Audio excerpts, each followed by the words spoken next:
sekarang kita mau pergi mau cari apartemen, guys. Kita belum sampai di apartemen.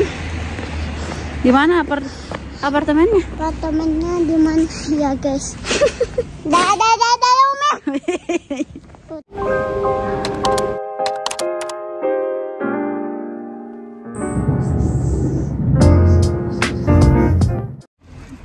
Halo semuanya, ketemu lagi di channel Super Jarum Family. Kali ini kita mau ke Mizonokuchi, daerah Kanagawa. Jadi ini tuh berbatasan antara Tokyo dan Yokohama. Kita mau ke sini karena udah ada janji mau ketemu sama agensi perumahan atau real estate. Jadi kita mau nyari apartemen baru untuk tempat tinggal kita. Dan ini kita udah sampai di kantornya, namanya N-Asset. Tapi sampai di sana ternyata kantor yang itu tuh khusus untuk orang Japanese aja, orang Jepang. Jadi kita diarahin untuk ke kantor N-Asset yang lainnya yang bisa melayani foreigner atau orang asing. Nah ini dia guys, kantor N-Asset yang bisa melayani orang asing. Pas nyampe kita langsung dijelasin prosesnya seperti apa, tentunya menggunakan bahasa Inggris. Kemudian kita dikasih juga beberapa opsi pilihan apartemen seperti apa yang ingin kita cari, mengenai budget juga lokasinya. Namun sayangnya kita belum bisa langsung survei apartemennya karena kita harus atur schedule dulu untuk survei di hari berikutnya. Karena kita belum bisa survei sama agensi N-Asset tadi, jadi kita lanjutin pencarian apartemen ini dengan agensi yang lain lagi, kayak perorangan gitu di daerah Machida. Jadi ini tuh masih masuk Tokyo, hanya udah perbatasan dengan Yokohama. Jadi kita mesti naik Yokohama Line. Guys, sekarang kita udah nyampe di Naruto Station. Dan kita mau menuju ke apartemen yang udah kita search dan ketemu sama yang ini yang mau ngurusin apartemennya. Dan tahu nggak, ini apartemen ini deket banget sama stasiunnya. Nih aku liatin ya apartemennya. Nih guys, apartemennya. Oh guys, kita udah nyampe di apartemennya, di gedungnya, tapi orangnya belum datang. Iya, jangan berisik. Kita udah nyampe di apartemennya, tapi kita belum ketemu sama orang yang mengurusin, agennya. Dan kita lagi nunggu nih di lobinya, sepi banget.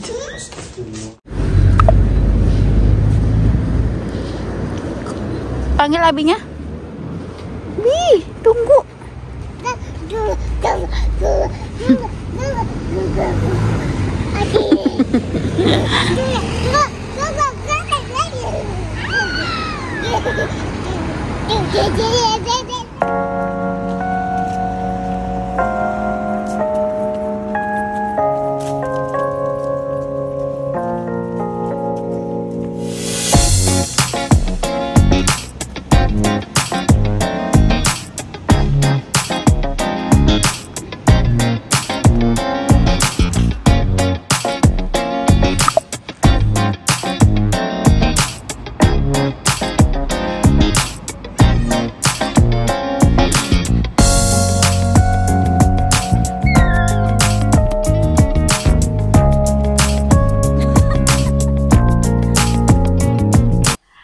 Guys, akhirnya kita udah bisa survei apartemennya. Jadi pas pintu masuk sebelah kiri kita langsung dapat wastafel cuci tangan dan cermin seperti itu.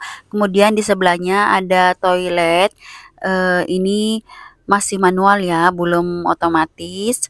Kemudian di samping wastafel cuci tangan ini ada space untuk washing machine atau mesin pencuci pakaian. Kemudian di sebelahnya ada kamar mandi. Ini bergaya khas rumah Jepang ya, ada ofuronya. Selanjutnya di sebelah kanan dari pintu masuk ini ada kamar. Kamarnya nggak terlalu besar, nggak terlalu kecil juga, cukup untuk satu tempat tidur.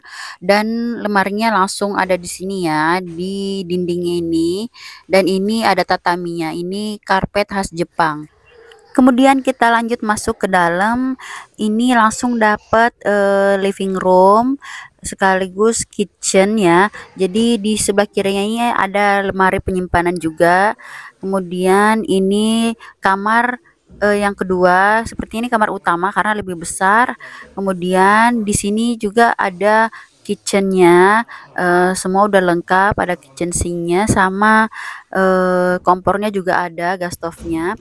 Kemudian yang ini kita mau lihat tempat menjemur pakaiannya seperti apa. Jadi ini langsung ada balkonnya gitu ya. Balkonnya juga cukup luas. Kalau kita mau nyimpan meja atau kursi juga di sini bisa. View dari balkon tuh langsung ke taman bermain anak, dan ini lantainya lantai 2 ya guys. Jadi di bawahnya tuh parkiran, jadi aman.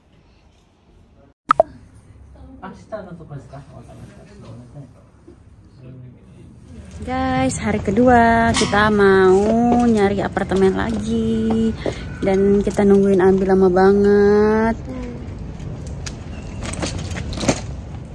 Yuk kita duluan aja. Guys, kita udah di Mizonokuchi sekarang, dan kita mau ke kantor N-Asset. Jadi guys, karena kemarin kita udah atur schedule untuk survei apartemen yang udah kita cari, dan sekarang kita mau survei apartemennya bersama salah satu petugas N-Assetnya. Jadi kita difasilitasin ke apartemennya itu menggunakan mobil kantor. Sekedar informasi untuk kalian yang mungkin mau cari apartemen dan tinggal di Jepang. Jadi N-Asset ini adalah salah satu agen properti yang khusus untuk daerah Kanagawa, Yokohama. Sebenarnya di Jepang ini banyak banget ya guys agen properti, tapi kenapa kita pilih N-Asset? Karena kantor suami jaraknya deket banget dengan daerah Kanagawa, dan akhirnya kita memutuskan untuk memilih N-Asset sebagai agen properti karena mereka spesialis untuk daerah Kanagawa. Akhirnya kita sampai juga di apartemen yang pertama. Jadi pas di depan pintu masuk ini ada tempat sepatu atau gengkang. Kemudian di sebelah kirinya ada toilet atau kamar kecil. Ini khas banget rumah orang Jepang ya guys. Pasti ada toilet di depan pintu masuk. Ini juga toiletnya masih manual, belum otomatis. Kemudian pas pintu masuk juga kita langsung dapet living room sekaligus kitchen. Jadi ini kitchennya juga nggak terlalu besar, hanya kalau kitchen sinknya lumayan lah ya, dan belum ada kompornya. Jadi tiap perumahan atau apartemen itu beda-beda guys. Ada yang udah menyediakan kompor, ada juga yang belum. Dan untuk furniture kitchennya ini kelihatannya udah lumayan lama ya. Jadi bangunannya juga sepertinya udah bangunan lama. Terus di depan kitchen setnya juga ada kamar, dan di sampingnya juga ada kamar mandi. Tapi sorry banget aku nggak sempat ngerekam karena Kiva udah keburu nangis. Sekarang kita lanjut survei ke apartemen yang kedua. Ini juga lokasinya masih sama di sekitaran sini di Kanagawa. Jadi pas masuk sama seperti apartemen yang tadi, kita langsung dapat living room sekaligus kitchen. Kitchen setnya juga sama seperti yang sebelumnya, nggak begitu besar, cuman yang ini ada rak tirisan setelah cuci piring di atasnya.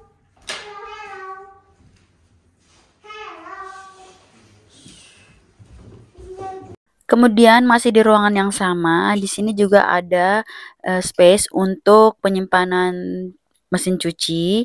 Kemudian di depannya ini ada kamar mandi. Jadi kamar mandi sama toiletnya masih sama terpisah. Hanya di dalam kamar mandinya ini wastafelnya nyatu di sini sama cerminnya juga. Hanya model ofuro atau bathtubnya ini dia agak memanjang ya guys, beda seperti yang sebelumnya itu agak kotak. Kemudian di depannya samping kiri ada kamar kecil atau toilet. Ini juga masih manual, hanya ada wastafel cuci tangan di atasnya. Lanjut kita lihat area kamarnya. Ini kamar yang Japanese style, pakai tatami ya. Terus ada lemarinya juga. Kayaknya ini kamar utama karena ada lemarinya. Kemudian lanjut di area balkonnya, ini juga balkonnya kecil ya guys, nggak sebesar balkon di apartemen yang kemarin. Dan dari balkon ini langsung nyambung ke kamar yang western style. Jadi ini nggak pakai tatami. Dan juga di sini nggak ada lemarinya seperti di kamar Japanese style. Kita lanjut survei apartemen yang ketiga, tapi sorry banget ya guys, aku nggak sempat rekam dari awal soalnya tadi agak riweh. Dan ini masih sama seperti yang tadi, pas pintu masuk kita langsung dapat kitchen dan living room. Tapi untuk desain dan bangunannya ini masih baru banget ya guys, kelihatannya masih lebih modern dibanding apartemen yang sebelumnya. Nah, jadi ini dia guys, pintu masuknya sama seperti rumah Jepang pada umumnya. Di depannya itu pasti ada genggang tempat sepatu, tapi ini lebih bagus lagi karena ini ada laci-laci dan kompartemen-kompartemen tambahan lainnya.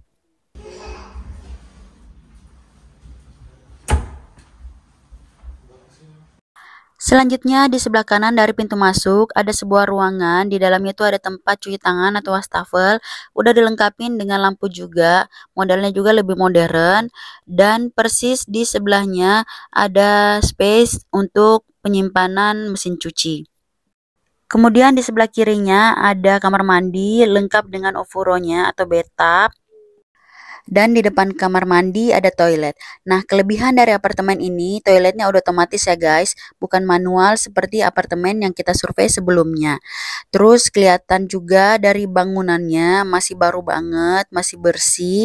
Namun kekurangannya apartemennya ini ada di lantai 2, jadi kurang recommended bagi yang punya anak kecil soalnya bisa berisik kalau lari-larian. Dan ini dia guys kamarnya. Kamarnya juga udah dilengkapin AC, 2 kamar dan tipenya itu western style, nggak ada tatami sama sekali. Dan untuk kamar utama itu ada lemari 2, sementara kamar yang sebelahnya itu nggak ada lemarinya. Sekarang kita lihat area balkonnya. Balkonnya juga besar ya, luas. Soalnya 2 kamar dijadiin satu, jadi balkonnya memanjang. Dan yang aku suka dari apartemen ini jenis jendelanya, tipe jendelanya itu bagus banget, kotak-kotak kayak gini ya. Jadi estetik aja kelihatannya.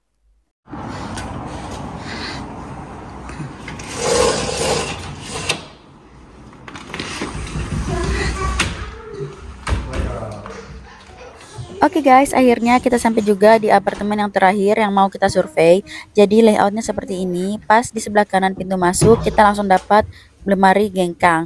Terus di sebelahnya persis ada suatu ruangan, di dalamnya ada wastafel dan cermin. Kemudian ada tempat mesin cuci juga, serta ada kamar mandi. Kamar mandinya juga udah dilengkapin dengan shower dan ofuro.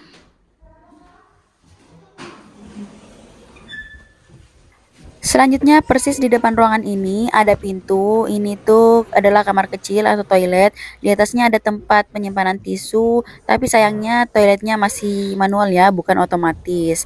Dan di sebelahnya ada lemari, lemari kecil. Ini kayaknya tempat penyimpanan gitu ya. Kita lanjut masuk ke dalam. Jadi apartemen ini modelnya memanjang ke dalam gitu ya guys. Dan sampai di dalam kita langsung dapat kitchen sekaligus living room. Dan udah dilengkapin sama AC juga. Tapi menurut aku kurang pas ya ada AC di sini soalnya gabung sama dapur. Dan ini kitchen setnya nggak terlalu besar dan belum dilengkapin kompor juga. Kemudian di sini ada satu jendela besar yang langsung berhadapan sama taman. Jadi kelebihannya apartemen ini tuh ada sedikit space untuk taman kecil di belakang. Sekarang kita lanjut lihat ke lantai 2. Jadi tipe apartemen ini lantai 2 gitu ya guys. Dan tangganya tepat ada di depan pintu masuk. Tangganya juga lumayan curam ya, sangat berbahaya kayaknya buat anak kecil.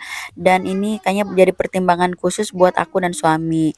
Dan di atas itu ada 2 kamar, satu bergaya Japanese style dan satunya lagi western style. Di kamar yang Japanese style ini dilengkapi dengan tatami dan lemari, tapi sayangnya kalau kita mau buka lemarinya harus tutup pintunya dulu baru bisa buka lemarinya. Di kamar ini juga langsung bergabung sama balkon, jadi kalau mau jemur pakaian lewat kamar ini.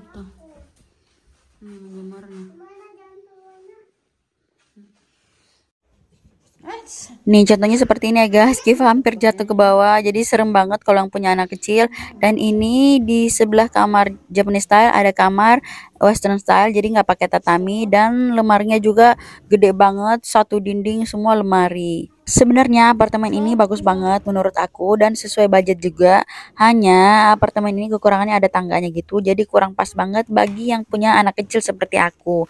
Dan juga lokasinya lumayan jauh dari stasiun kereta, karena kalau mau ke kereta tuh harus nyambung pakai bus lagi sekitar 10 menit. Halo guys, kita udah selesai lihat propertinya tadi. Ada beberapa yang udah kita datengin sama agensinya N-Asset. Dan sekarang kita mau pulang ke rumah, mikir-mikir lagi kira-kira apartemen mana yang mau kita pilih, karena harganya beda-beda, lokasinya juga beda-beda. Nanti aku bikinin video selanjutnya apartemen mana yang kita pilih pas kita udah mau pindah. Oke, terima kasih sudah menonton. Sampai jumpa di lain kesempatan. Dadah.